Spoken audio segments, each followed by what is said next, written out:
right here, this guy in the black robe in the town square, this is the guy who won the war.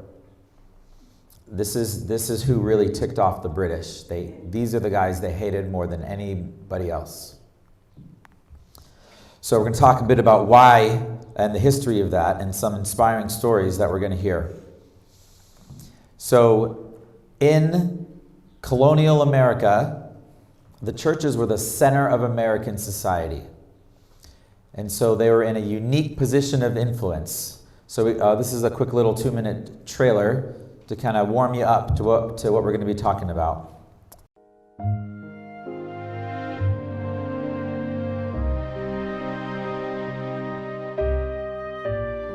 There was a time when the Christian church in America led out in the defense of liberty. The 18th century church was, for all practical purposes, the center of American society. Now, this placed the pastors of that period in a unique position of influence. What they believed and what they preached had a significant impact on the people around them. Every Sunday, they preached these principles in their congregations wearing their black robes. And when the time came, many of those pastors led the men of those congregations off to fight for and some to die for those very principles. This is the story of some of those patriot preachers, men the British called the Black Robe Regiment.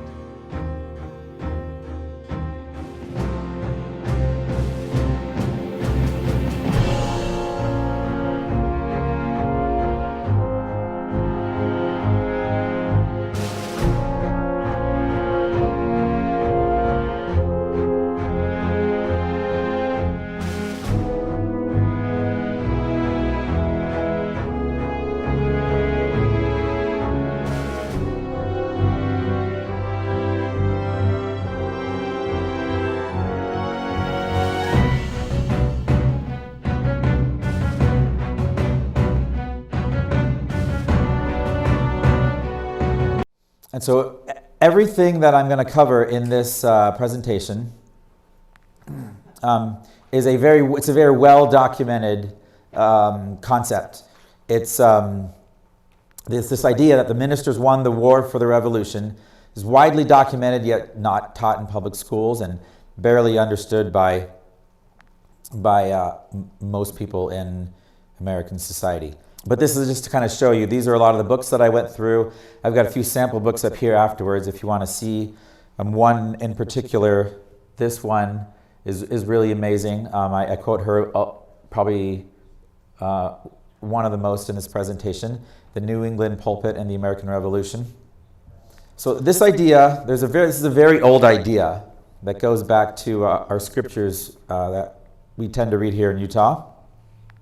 In 3 Nephi 3:19, it says, "Now it was appointed the custom of all the Nephites to appoint for their chief captains someone that had the spirit of revelation and also prophecy."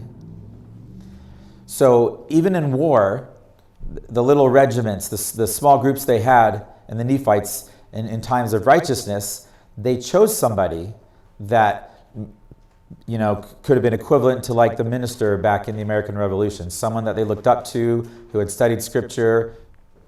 So one major takeaway for tonight is that the British credited the ministers for causing the rebellion and winning the American War for independence. A few examples of where we see this in the historical literature. This author, Alice Baldwin, she wrote about in 1928, she wrote this book, The New England Pulpit and the American Revolution. It said the Black Regiment, or the Black Robe Regiment, was the name that the British placed on the courageous and patriotic American clergy during the founding era. So it was the enemies of the Americans that were kind of like those black-robed, right? It was kind of a backhanded comment.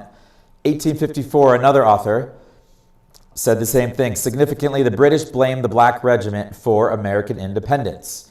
And so there's something for us to learn about why they blamed the ministers and why they felt so emotional about it, right? Giving them this nickname that they saw kind of as a negative. King George said he called the American Revolution a Presbyterian rebellion. And another British official says, "There's no use crying about it. Cousin America has eloped with a Presbyterian parson."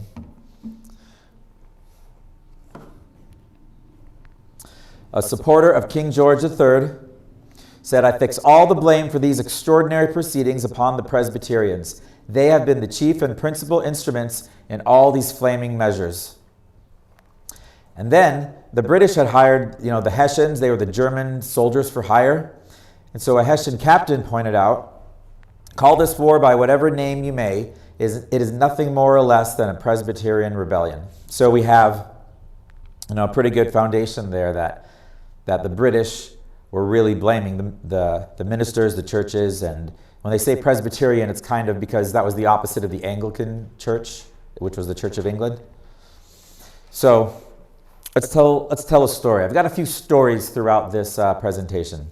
A lot of these stories, for me, they really inspire me as far as understanding how all this happened and why it is important today.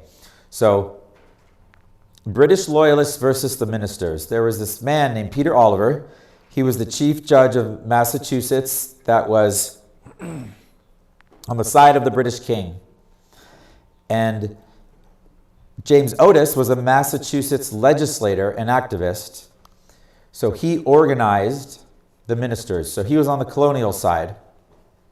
And this was at the time of something that was called the Stamp Act. The Parliament of Great Britain was working on this act that was a direct tax against the British colonies, making them buy printed materials that had special stamped paper. So it was just a way to tax the colonies and, make money, force them to, choose their products and so forth. During this time, these two are kind of battling it out. Peter Oliver was complaining about this guy, James Otis. Peter said he hated the dissenting ministers, or the henchmen of James Otis.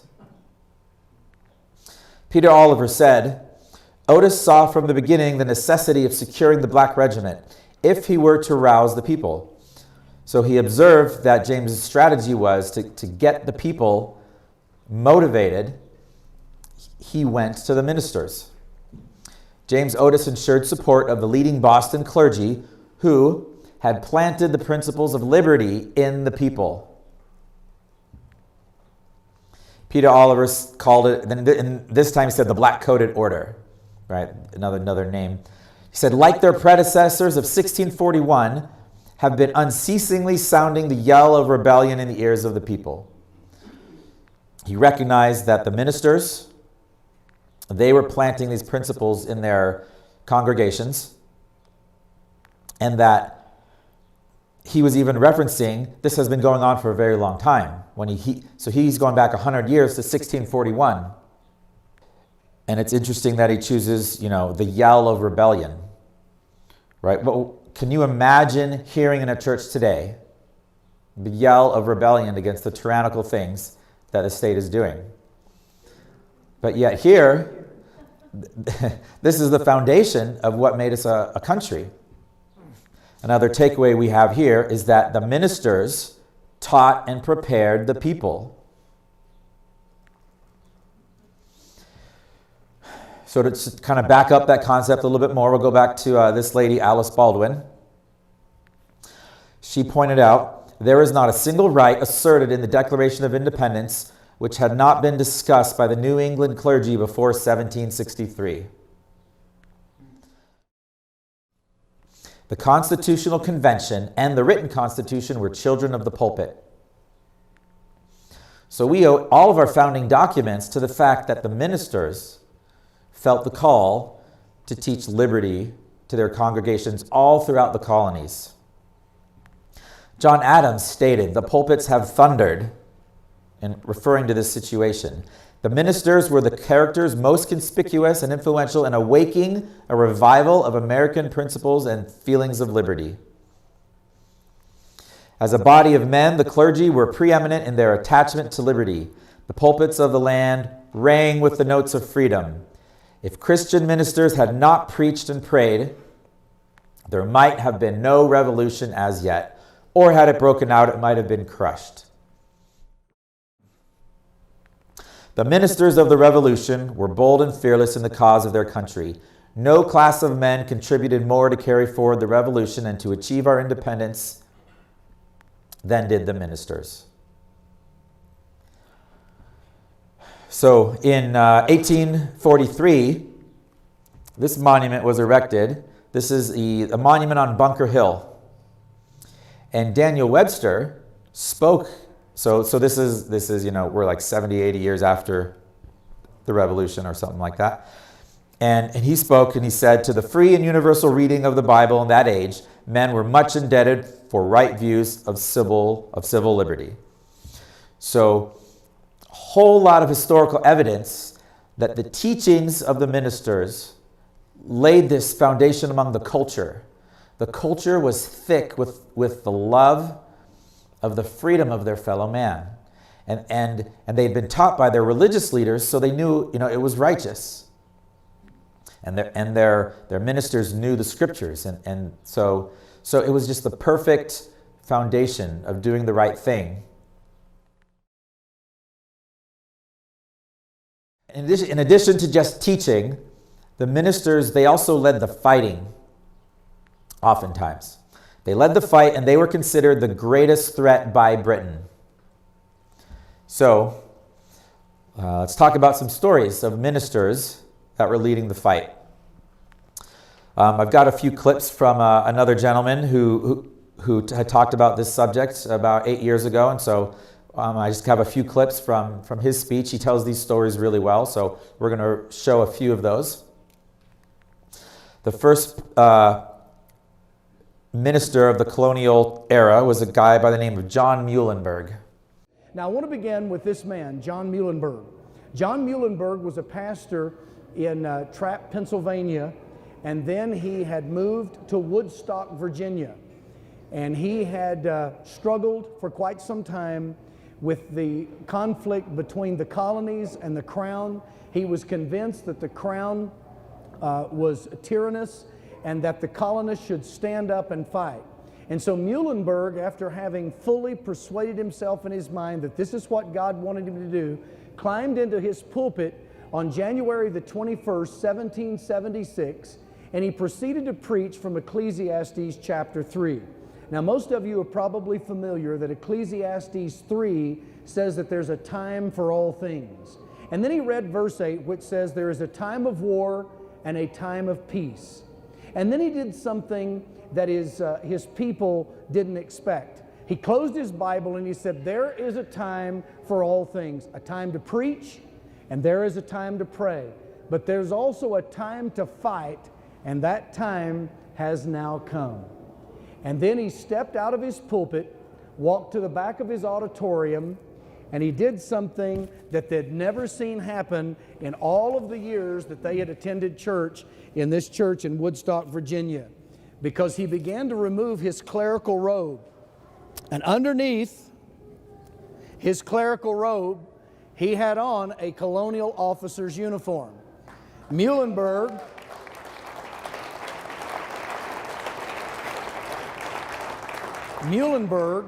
had been commissioned by George Washington to raise a regiment from the Woodstock, Virginia area. And so he stood before his men and he took his musket and he said, men, it is now time to fight for liberty. He had already preached and prepared his people for this moment. They knew what this was all about. And as I said, he walked to the back of his auditorium. As he opened the door to his church, a drummer began to play a roll, and Muhlenberg stood there with his musket urging his men to enlist, and they did. In fact, the next day he led a number of men from Woodstock, Virginia off to war. He led them for the entire war. In fact, by the war's end, Muhlenberg had become such a decorated general that he had been promoted to Major General. He led those men in battles, as you can see, Morristown, Brandywine, Monmouth Courthouse. He became one of Washington's most trusted generals and was actually honored with the privilege of being at the surrender of Cornwallis at Yorktown. This is the famous painting in our nation's rotunda. And if you will look right over here, that third man seated on a horse is John Peter Gabriel Muhlenberg. He was a pastor who set aside his clerical robes and believed that you sometimes need to put boot leather to the Bible. And that's exactly what he did. He became representative of all of these Black Robe Regiment preachers. Today, in Statuary Hall in our capital, you can see a statue placed there by the state of Pennsylvania. And notice Muhlenberg's clerical robe is hanging over his right arm, and he's holding his sword with his left. Now, this is what the Black Robe Regiment was all about. These pastors believed that civil and religious liberties are connected, and they led their people to join the fight. But it was all throughout the colonies, not just in Pennsylvania and Virginia. You see how he emphasized in the end, these pastors believe that civil and religious liberties are connected. If anyone is fighting for their religious freedom, it will never work unless they holistically understand their civil liberties as well. This next story, James Caldwell, this is again also very inspiring. You really see how this Reverend James Caldwell took it upon himself to lead his men and solve the problems that they ran into. So we'll do this one. Now here's another Black Robe preacher. This is not a Lutheran, this is a Presbyterian. I mentioned him earlier. His name is James Caldwell. He was the pastor of the First Presbyterian Church in Elizabethtown, New Jersey. Now this guy was a character. Every Sunday, Caldwell would walk into his pulpit wearing two pistols like this. And when he got to the pulpit, he would pull them out and place the pistols on the pulpit, preach. When he was finished, take the pistols, hook them back in his belt, walk to the back of the church and greet his members. Now that's the kind of guy that Caldwell was. He believed that pastors must stand for truth, not just in their pulpits, but in their communities and if need be on the battlefield.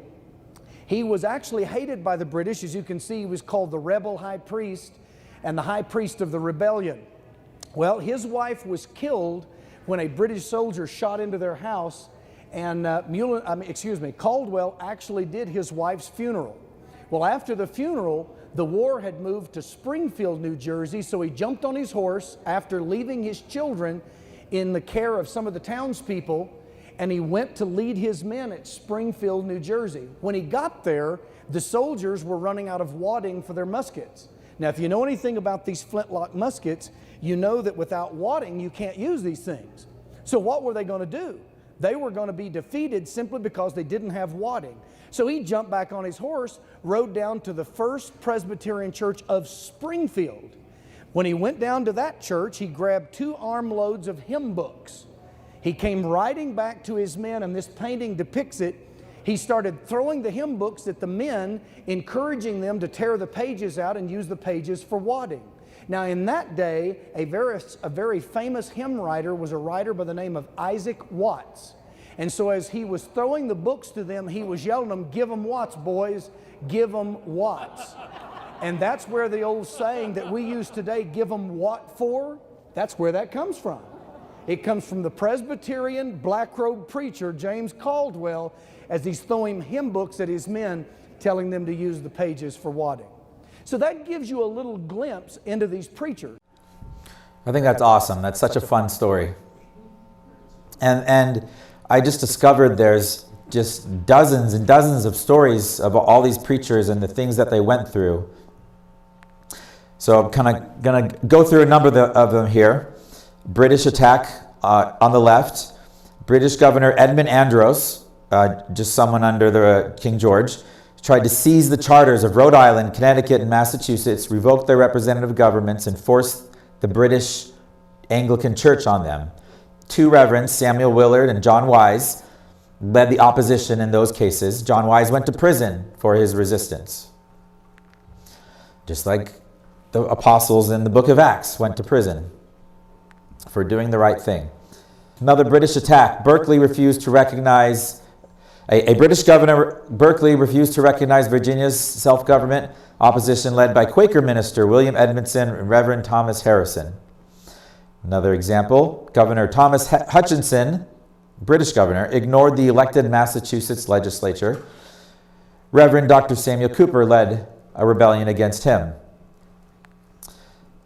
3 different examples. A British governor dissolving New Hampshire legislature, the Virginia House of Burgesses, and the Georgia Assembly. All of these, the British Crown just kept trying to say, we don't recognize your self-government.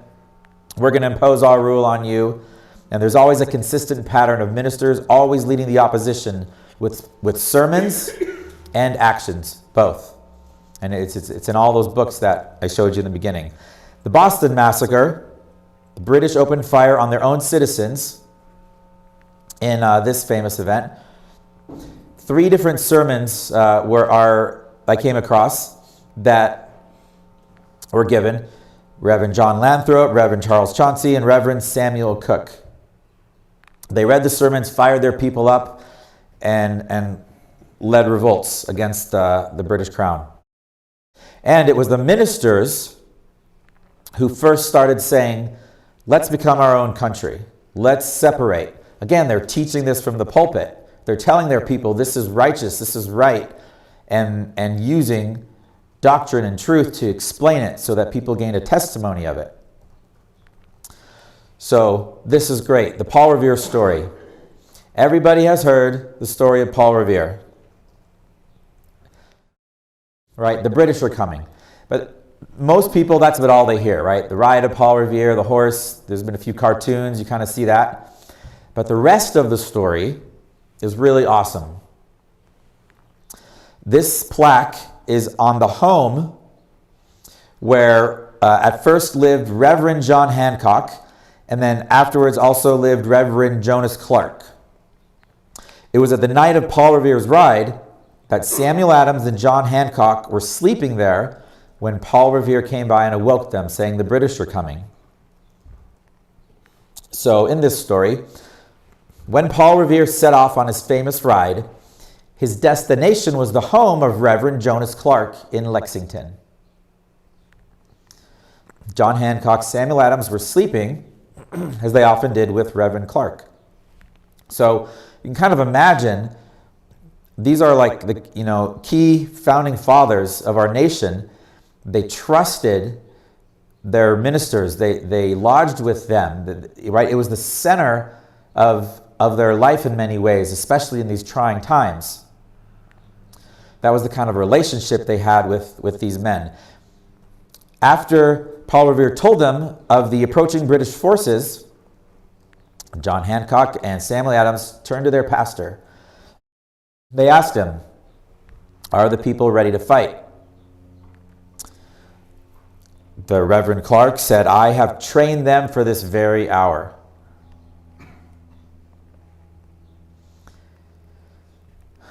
Another perspective on the same story from this other author. When the original alarm sounded in Lexington to warn of the oncoming British menace. Okay, so this is now after the last story I just mentioned. The citizens gathered together, kind of in the town center, right, the town green. There they found their pastor, Reverend Clark, who had arrived before them. So the pastor is leading the way. Their minister, who they trusted, is leading the way. The roll was called, and 150 members of his congregation answered their names. That's like a full ward in Utah, right? They all showed up. The church, the pastor, and his congregation, thus, standing together in the dim light, waiting for the redcoats, right, while the stars looked tranquilly down from the sky above them. Once the sound of the battle subsided, 18 Americans lay dead on the Lexington Green, or 18 Americans lay on the Lexington Green, 7 were dead, all from Reverend Clark's church. The teachings of the pulpit of Lexington caused the first blow to be struck for American independence. Now, most of us have heard about the midnight ride of Paul Revere, right? I mean, we've heard about that for years. The British are coming. The British are coming. April the 18th, 1775.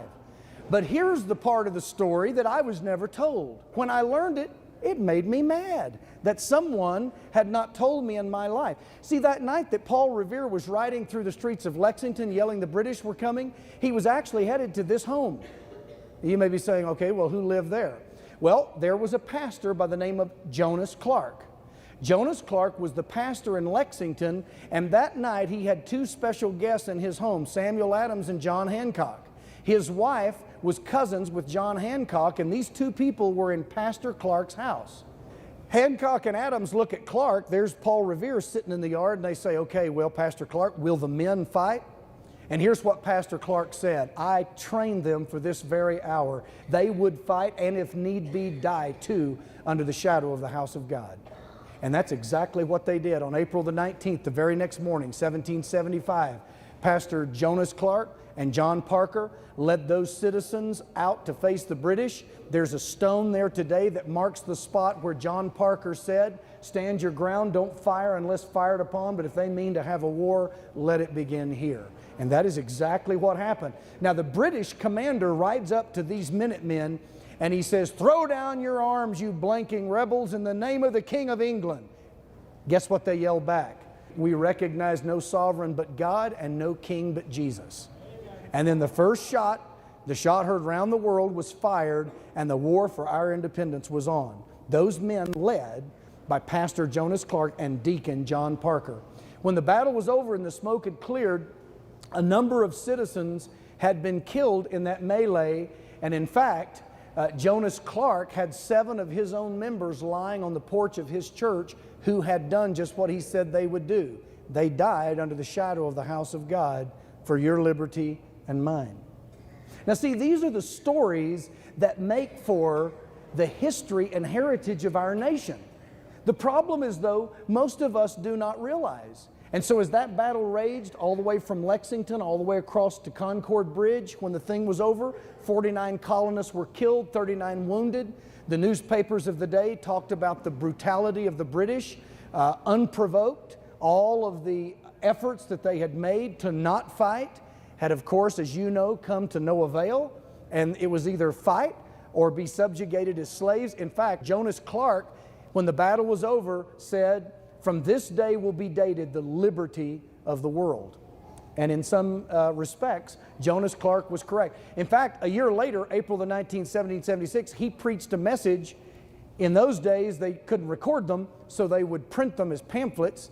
These are sermons that they used to recruit soldiers for the war effort. Here's the title of that message: The Fate of Bloodthirsty Oppressors and God's Tender Care of His Distressed People. Their titles were longer than most sermons are today. These guys were serious. They weren't playing games. Today at Lexington, there's a statue commemorating those first Minutemen who stood against the British. There's a granite monument with a Bible on top representing the fact that they were led by their pastor and their deacon, John Parker. The patriotic preaching of the Reverend Jonas Clark primed those guns, wrote another author. So you see them leading the way in all these instances. Here's another very interesting story. Okay, ministers preached politics and sponsored spinning bees. Okay, so in the historical literature, there are many instances in each of the New England colonies of all-day, what they called spinning bees, held in the rooms and the lawns of the ministers' homes. So the women would all get together, and they would just manufacture clothes. I'm sure they did like soldier uniforms, but it wasn't just that. They were manufacturing clothes for the colonies. The ministers would sponsor contests between, the married versus unmarried, young versus old. They were making it fun, but this was a big deal. And why was it a big deal? So this is going back a little before, Paul Revere's ride, the Stamp Act era, and so about 10 years before that. And what had happened was, when the governor, or when the British Crown, that is, tried to impose the Stamp Act on the colonies, they were boycotting British goods as part of the war effort. So they saw us being economically independent was a way to fight back. From the pulpits in their churches, they urged careful observance of the non-importation agreements. What if you heard in a church today just somebody saying, let's boycott, whatever, right? It would be seen as political speech and like, not something that probably most ministers would be comfortable doing. So, during the war, women were often excused from afternoon service on the Sabbath day to go spinning. The British, they complained about this. In some of their writings, they're just like, what are these Americans doing? They said, Mr. Otis's Black Regiment and his dissenting clergy were also set to work and preach about manufacturing instead of the gospel. They're not even teaching the gospel. They're talking about manufacturing and industry. But to them, that was a way to fight for their liberty. They preached about it until women and children in their homes and outside set their spinning wheel whirling in defiance of Great Britain. That's what the British were saying. So they recognize that action as in defiance of them.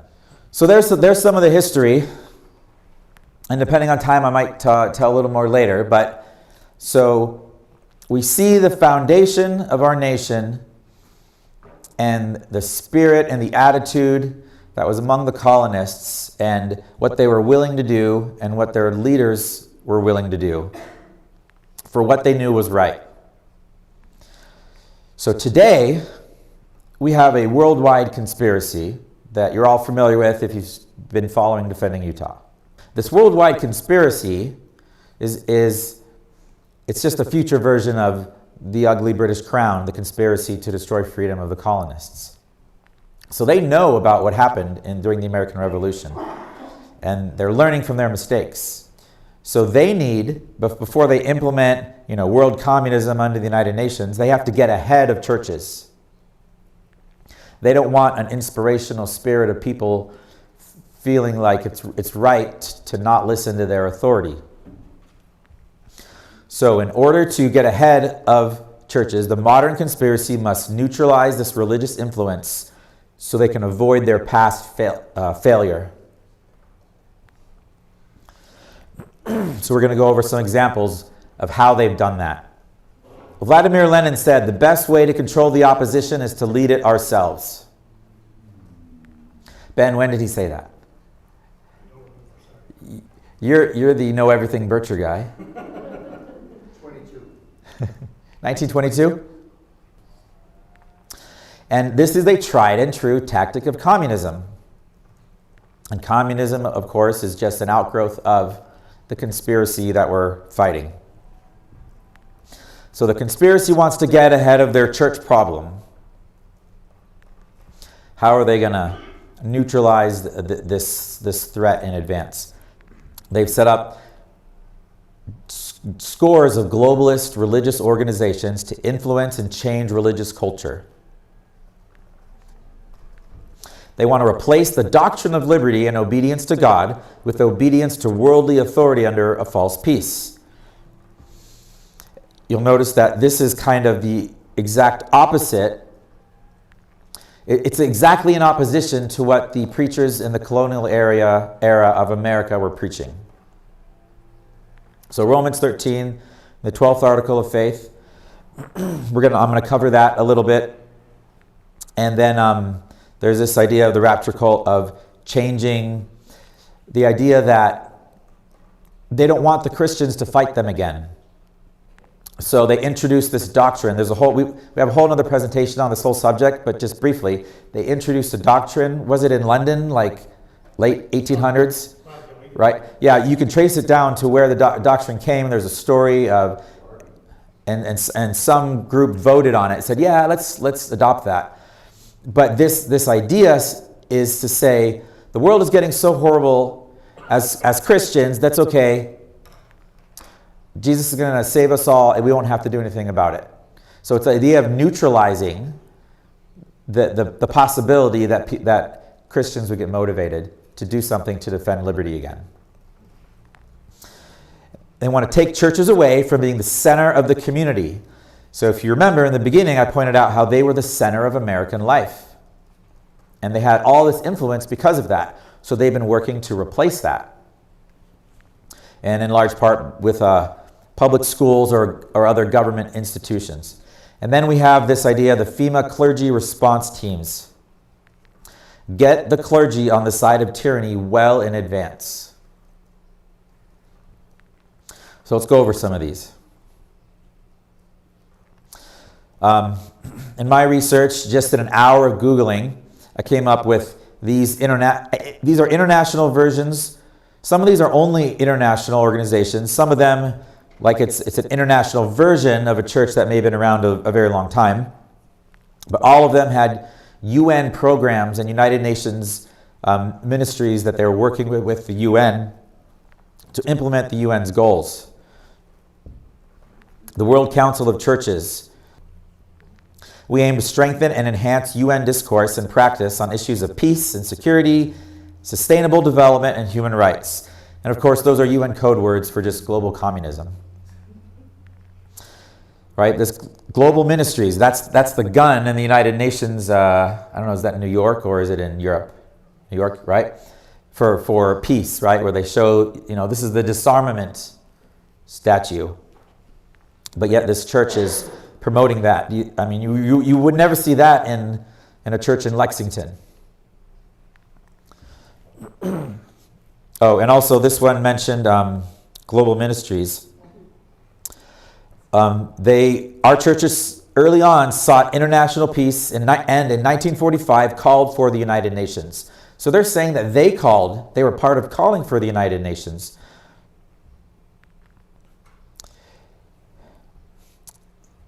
Okay, so this one, the United Methodist Church and Society organization said, through the ministry, the church joins God in the work of social transformation at the United Nations.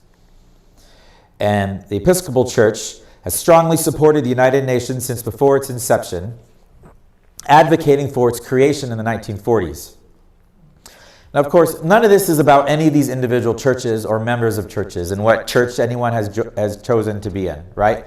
Many beautiful local churches, and I'm going to actually show you some examples of that. But this just shows the international scope of how the global secret combination has linked with all these names and that we're familiar with. The World Baptist Alliance, same thing with their representation at the United Nations. World Federation of Methodist Women, and so all this global church activity under the United Nations. Okay, and then here in Utah, we have kind of conflicting messages. I like more of the messages that I hear, and I'll stand on the ones that I know are right. But this short little clip kind of goes over some of Utah-specific reasons of why we should oppose the United Nations first. The United Nations has been a tool to undermine our freedoms and the United States Constitution from its very inception. The architects of the UN were men who advocated peace through world tyranny.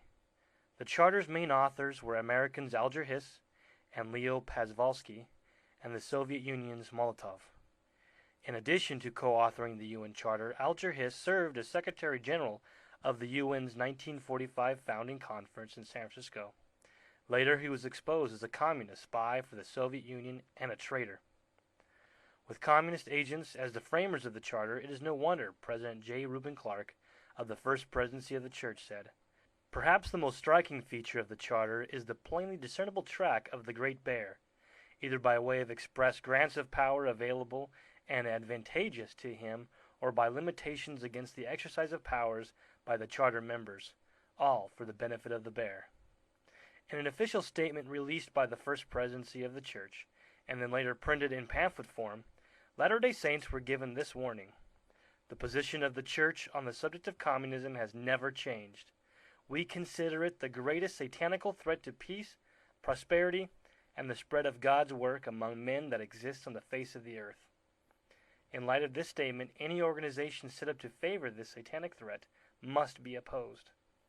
What else have leaders of the Church said about the UN and its threat to the spread of God's work? Ezra Taft Benson has said this about the UN. The United Nations, planned tyranny.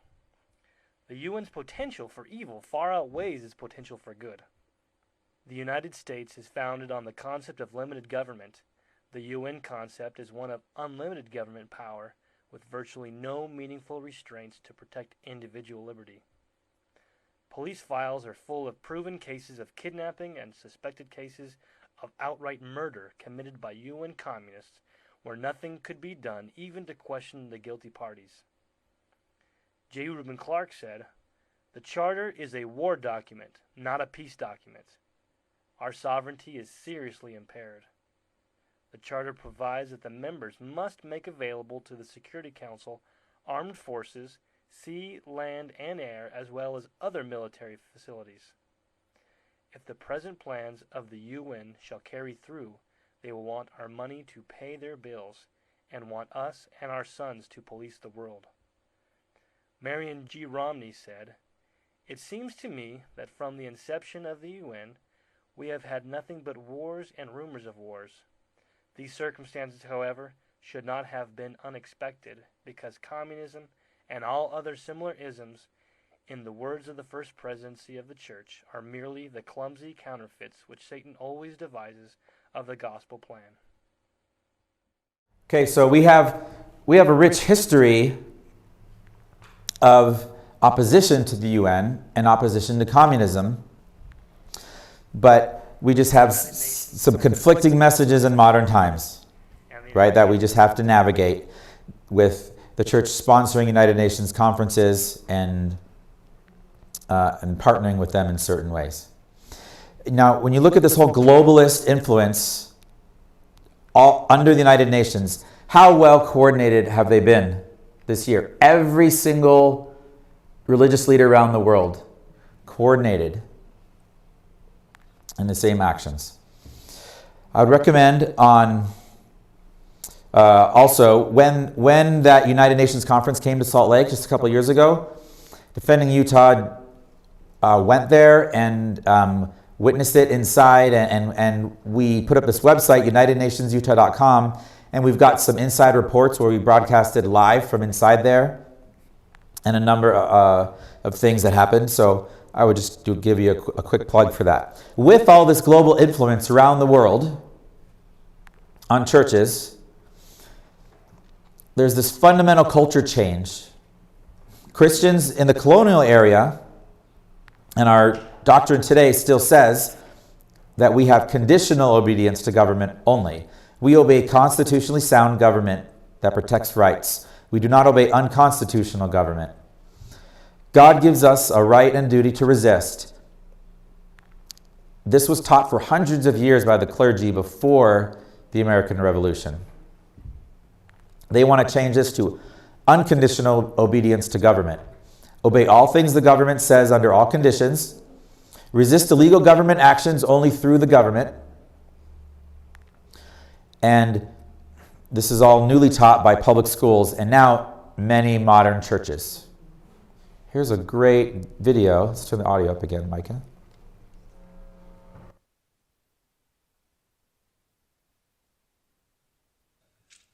It really wasn't essential whether the Caesar was a homosexual, a pedophile, a mother murderer, or a good man. The law is the same. There is no place for rebellion and resistance, because to do so is to resist God.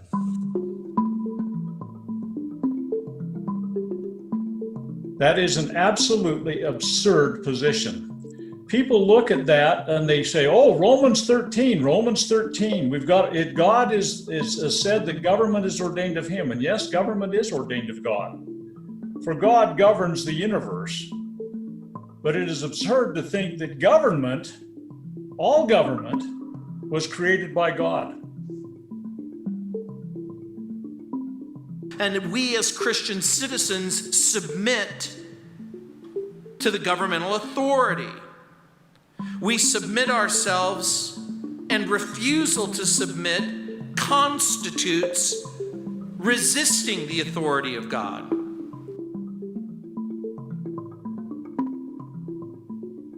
And while the king's men in charge of executing judgment upon them, they were killed, the 3 Hebrews were left unharmed, protected in their rebellion against the government by the hands of God.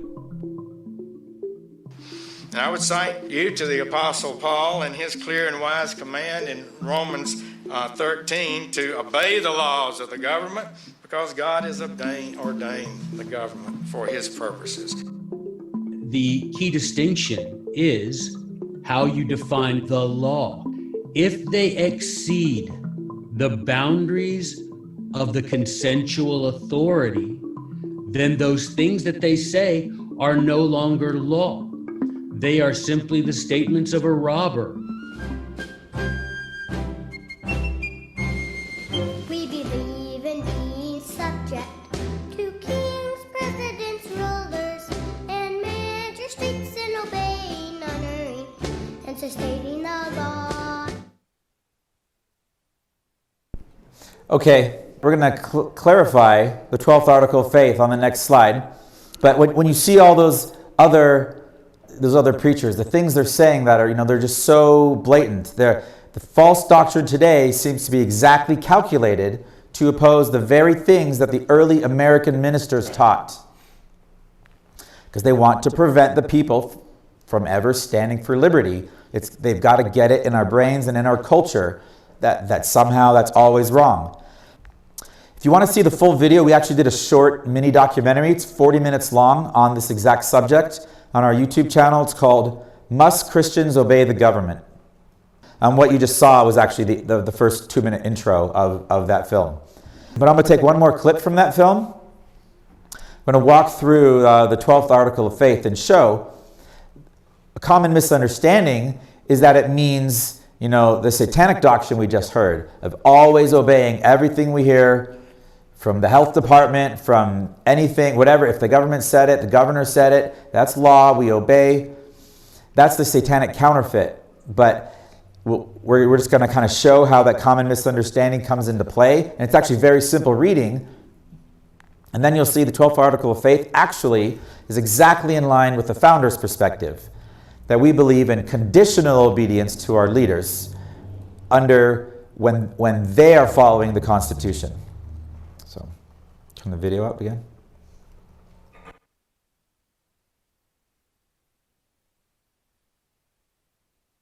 Apostle Rutger Clausen said, quote, "I have only this to say why judgment should not be passed upon me. I very much regret that the laws of my country should come in conflict with the laws of God. But whenever they do, I shall invariably choose to obey the latter." Now, how could there be such a disconnect between the 12th article of faith and other scriptures? Could it be a simple grammatical misunderstanding and not actually a contradiction? This particular article of faith is commonly misread to include a coordinating conjunction that is not actually found and which dramatically changes its meaning when added. Most quote the 12th article of faith to read, "We believe in being subject to kings, presidents, rulers, and magistrates, and in obeying, honoring, and sustaining the law." The coordinating conjunction, though, and, however, does not exist in the actual text. This is important because grammatically, the coordinating conjunction changes the meaning of this passage. In the English language, there are 7 coordinating conjunctions. Those are and, but, or, nor, for, so, and yet. These coordinating conjunctions are used to join 2 separate complete sentences into one. Let's give an example. Jack went to a baseball game and Jill practiced piano.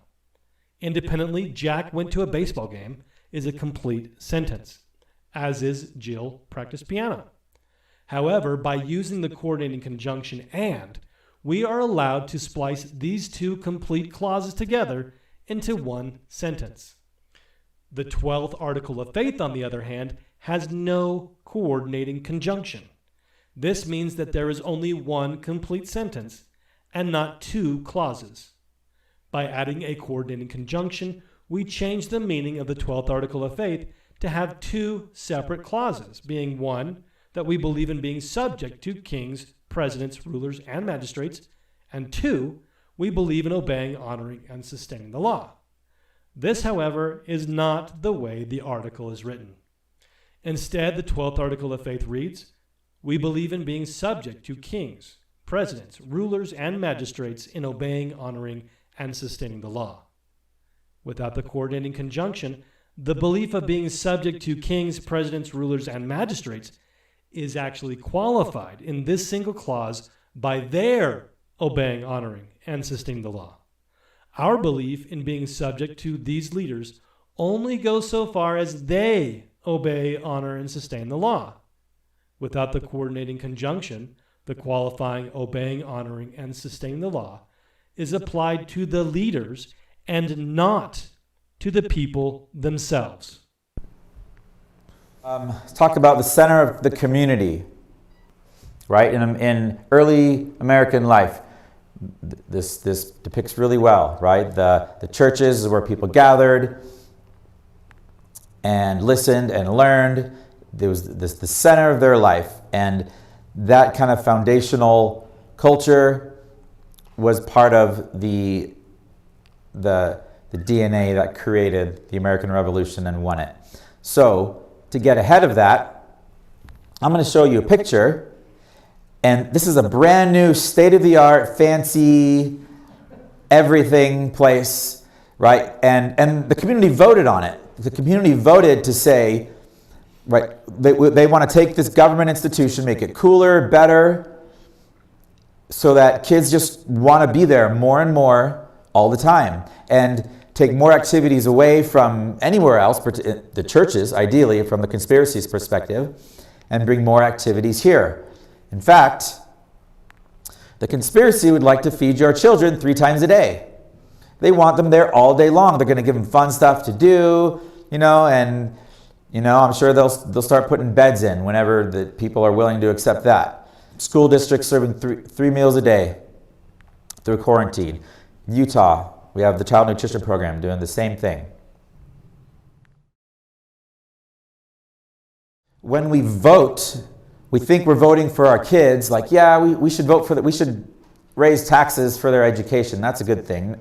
You're just voting, right, to help the conspiracy's plan to make the schools bigger and bigger and the center of American life. Corner Canyon High School, they have this huge football stadium. I think half the high schools now in the state have massive football stadiums like that, like they're NFL, professionals, and they're just upgrading them more and more. Okay, and then the next subject, FEMA clergy response teams. Now, this is a subject I would caution about because they are real, but the internet is full of misinformation and exaggeration. So be cautious in Googling this term. I think the reason there's so much misinformation is because it's intentional clouding of this subject so that if you do Google it, it starts to look like it's out there. And then you're like, oh no, that's not a thing. But it is a thing, and so I'm going to show you a couple real sources and talk briefly about it. Okay? Pastor Chuck Baldwin, so these are a couple articles I found that get into this subject. He has a website, American Pastors Network. He talks about the subject. You can Google that, look that up. And then on the right here, a periodical I found, Journal of Homeland Security Emergency Management, where they discuss the role of pastors in disaster curriculum development. So preparing faith-based leaders to be agents of safety. So it shows, their internal memos and their own writings that aren't on other websites, but they're just professional writings they have. They want to prepare faith-based leaders to be their agents during emergencies. This is a government program to have clergy, quote, help with public when dealing with emergency situations. So you can imagine, panic, the public saying, we're not going to take the shot. This is ridiculous. Well, they would love the pastors to get up and say, it's okay. Just take it for now. Whatever they have to say, to calm them down. That's the hope. The hope of this program is to get religious leaders to just parrot their line. This is also related to another program called InfraGard. It's similar in that the clergy response teams are more, for ministers and religious, whereas InfraGard is the government dealing with industry. And so they'll go to manufacturing, they'll go to tech industry, they'll go just different industries, and they sign people up to feel special. I actually worked at the LDS Church of the IT department in 2012. And FBI someone thought it was a good idea to have the FBI come in and give a talk to a bunch of IT employees and try to recruit us all into InfraGard. And so this FBI guy is in front of this room of all these engineers, and he's saying all these wonderful things. Look at all this data we have. You can get all this data firsthand and help us find terrorists and bad guys, and just making us feel special. And it was actually a very awkward meeting, because I think most of the people in that room were closer to where I was constitutionally.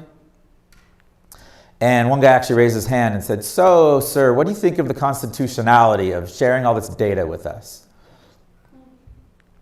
And he was just like, "Well," and he just stammered, and he goes, "I don't know."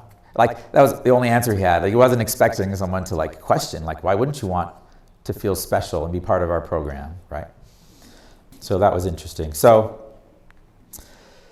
all right, on the clergy response teams, this is a bit of a longer clip, but I thought it was a really good one, and really helps drive home kind of some of the reality and some personal testimony of this pastor in Arizona.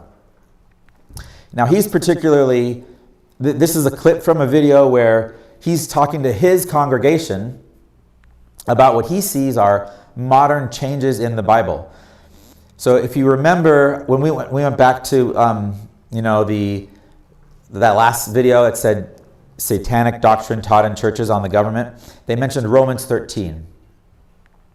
So here, this passage, he also covers Romans 13 a little bit, and he's showing how modern reprints of the Bible are changing the verse.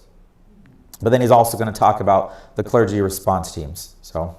But not only do these new versions contain a lot of crazy things that make the Bible look foolish, they also have a very specific agenda to prepare people for the New World Order. And part of that preparation is to convince Christians to obey the government no matter what. The key passage that they've tampered with is Romans 13. I'm free to make myself a slave. I'm free to give up some of my freedom.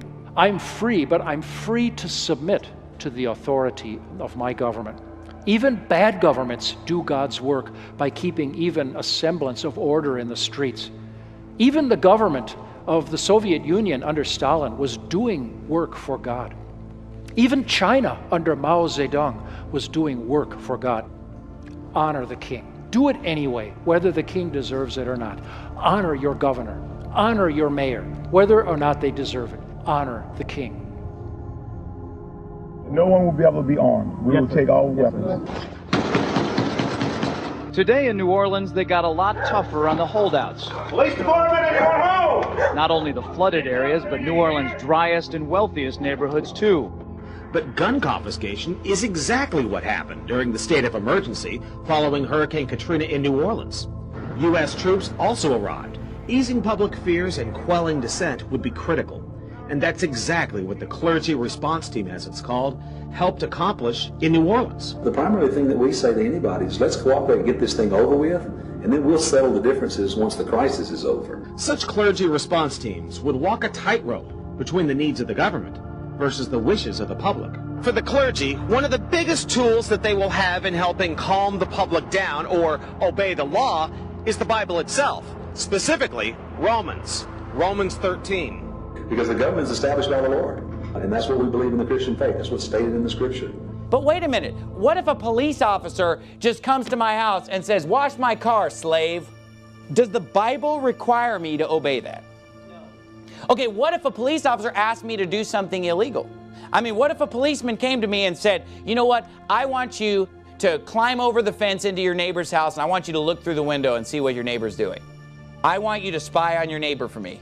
I mean, do I have to obey that? Or what if you say, you're picking stupid examples. Right, because there's never been a government anywhere that commanded people to spy on their neighbors or else. That's never happened. Right? There's no such thing as Nazi Germany. There's no such thing as the Soviet Union. Just shut up and obey what you're told. Romans 13 is a passage that explains to us the purpose of government is to punish evildoers. Not to regulate every aspect of our lives and tell us what to do and control us. But also, a key thing that is taught in Romans 13 is that we are to obey the higher powers. So for example, in the United States, we have various levels of government, don't we? Now, what is the supreme law of our land? Well, first of all, it's God's law. First, we obey God. After that is the Constitution of the United States, because the Constitution of the United States is the supreme law of the land. You say, well, the Bible says to honor the king, therefore we need to obey Obama. Well, hold on a second. Is Obama the king? Is our government run as a monarchy? And I thought that we have elected officials that answer to the people and that they are not above the law, and that the supreme law of the land is the U.S. Constitution. So if we're going to obey the government that has been set up over us, if we're to obey the law of the land, that means we're supposed to obey the Constitution. The NIV just completely eliminates that teaching. It doesn't teach you to go with the higher power. It just says this: everyone must submit to governing authorities. So instead of saying, let every soul be subject unto the higher powers, there's no power but of God, the powers that be are ordained of God, just referring to the fact that no one on this earth has any legitimate authority except coming from God. Why do children have to obey their parents? Because God said so. Why do we obey human government at all? Why do we even have any respect for human government? Because God told us that human government is something that we need to punish evildoers, to protect the innocent from those that would harm them. Here's the New Living Translation in Romans 13:1. Everyone must submit to the governing authorities, for all authority comes from God. Watch this. And those in positions of authority have been placed there by God. Now that is not true. The New Living Translation is saying that everyone in any position of authority has been placed there by God. That is not true.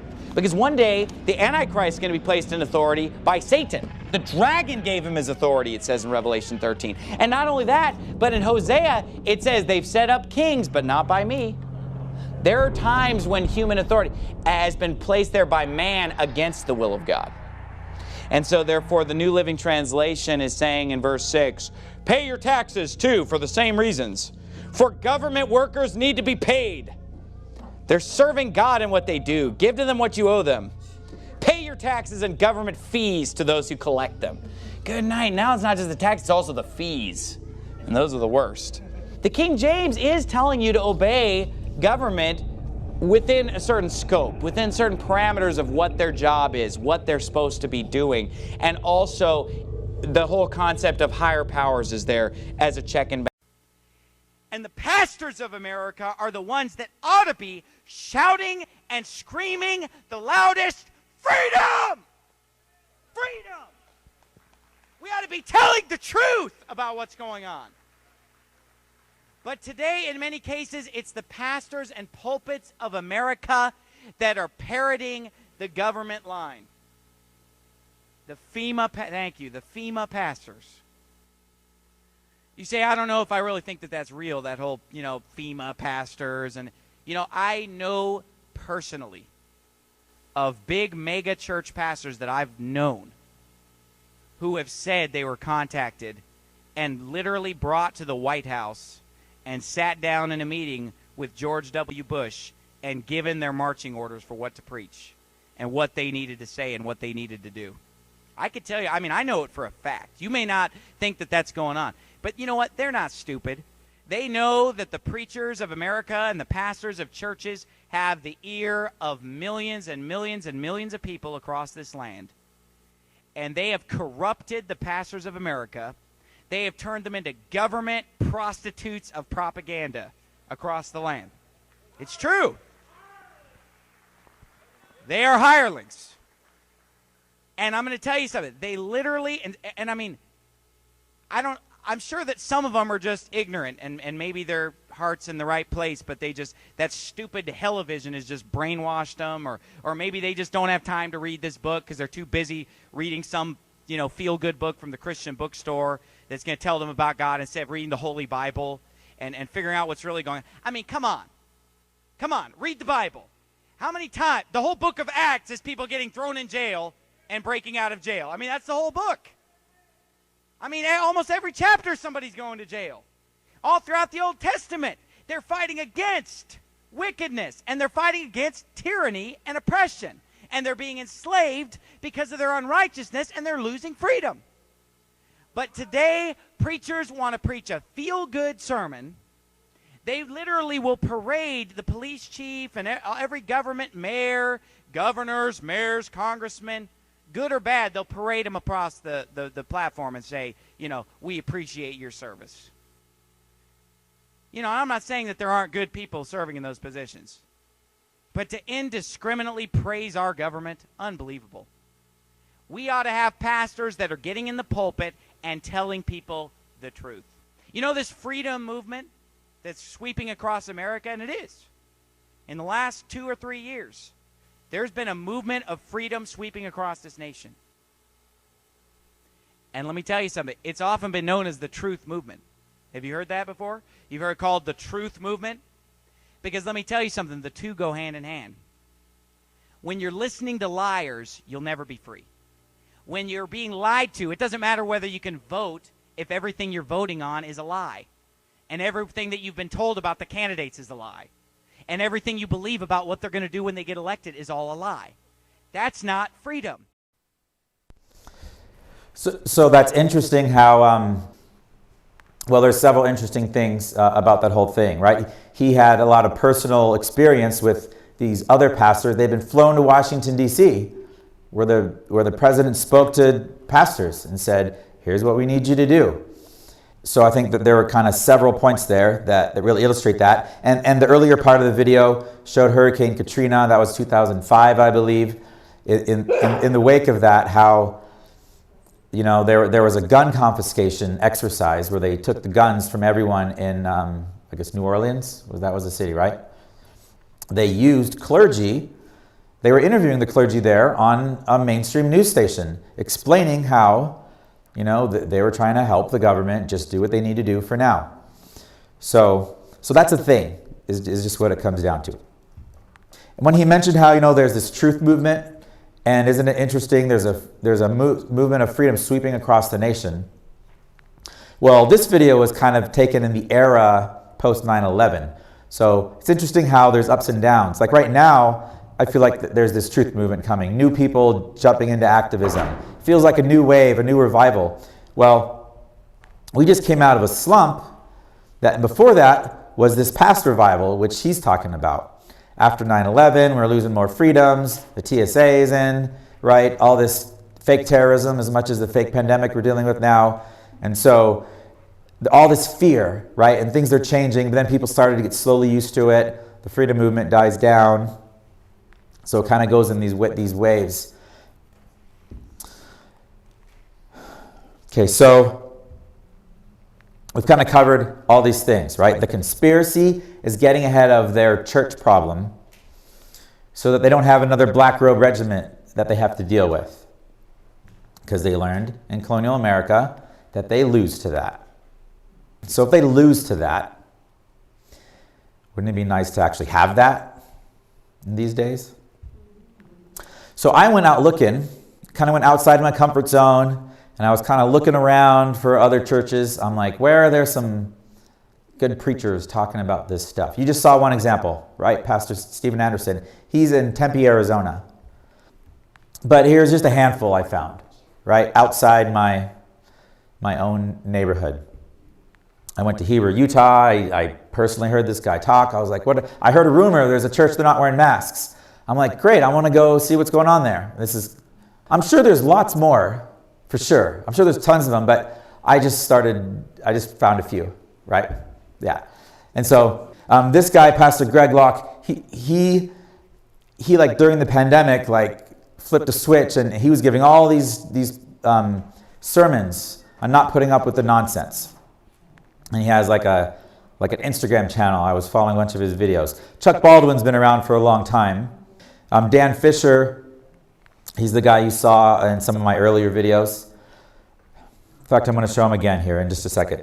So these are just some examples. I'm sure there's tons of them, but they're mostly, I would expect, smaller churches.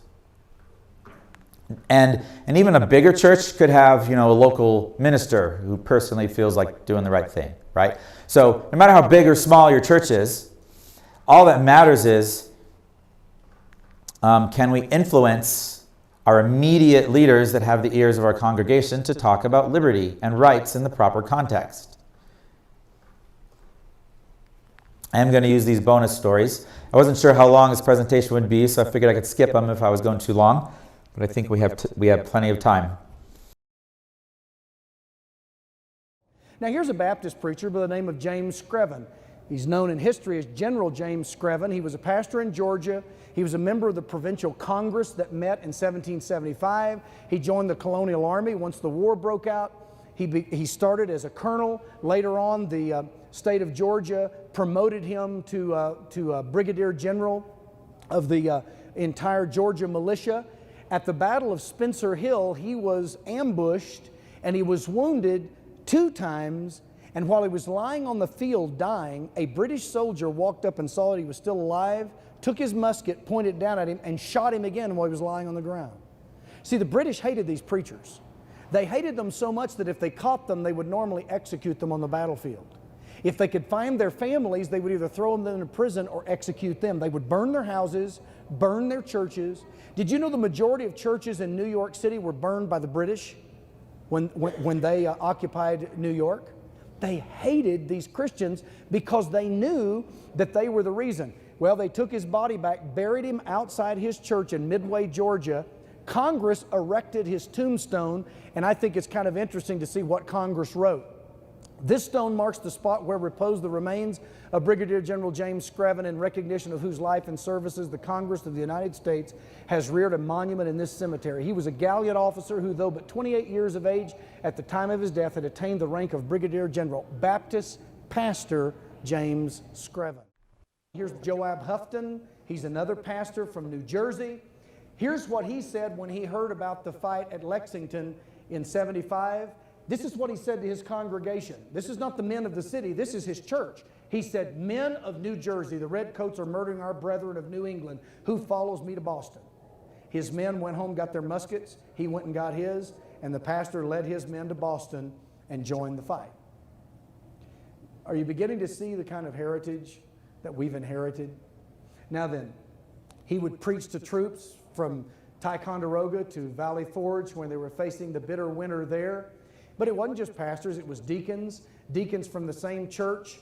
One deacon led the infantry at the Battle of Long Island. The same church produced another deacon that commanded the artillery at Germantown. I mean, over and over and over. So I love the moment where the preacher says, "Our brothers are being murdered by redcoats. Who's going to follow me to Boston?"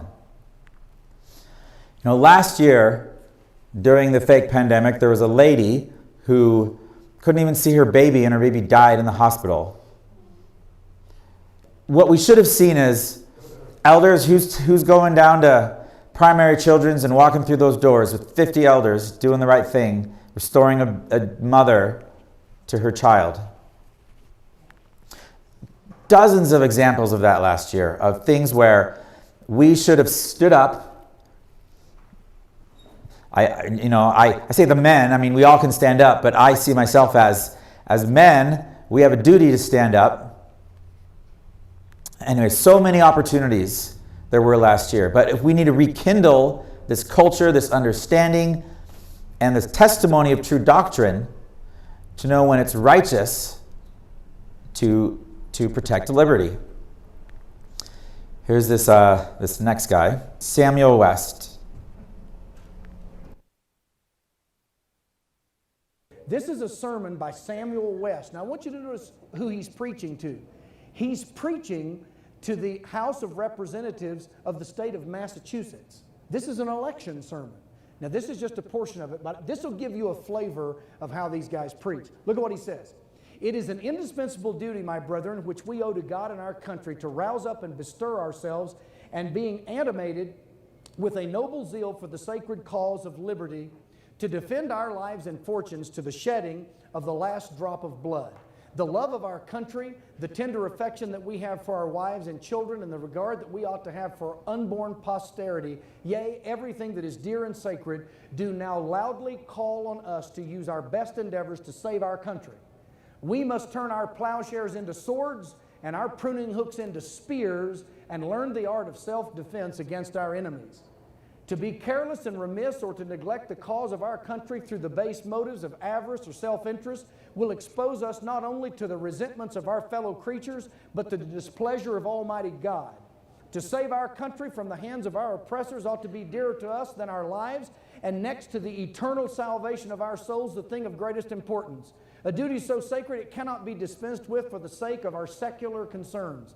Doubtless for this reason, God has manifested His anger against those who have refused to assist their country against its cruel oppressors. And then here's how he ends this.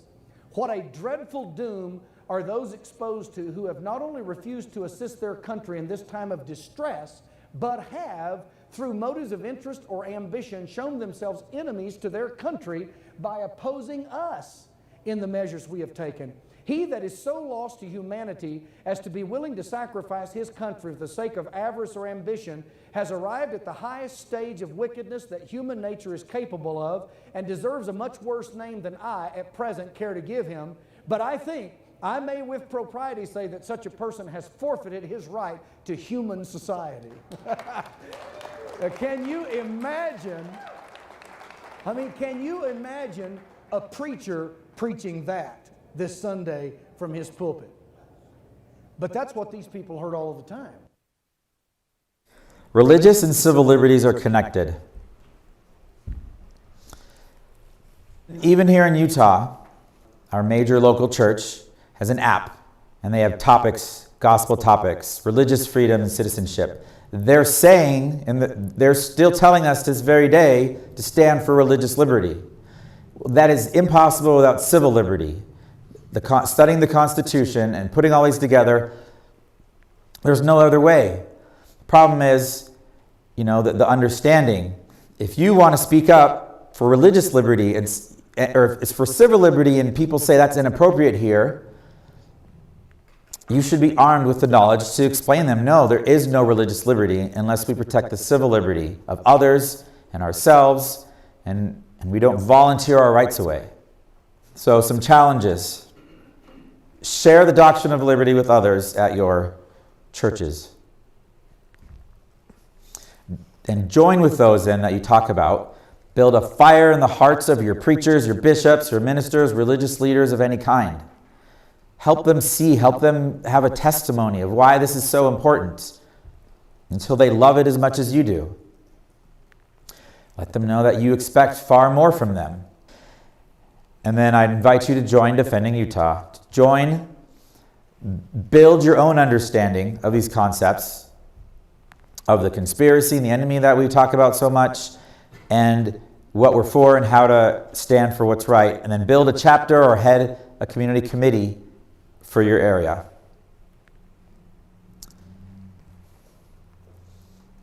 And that's all. Thank you.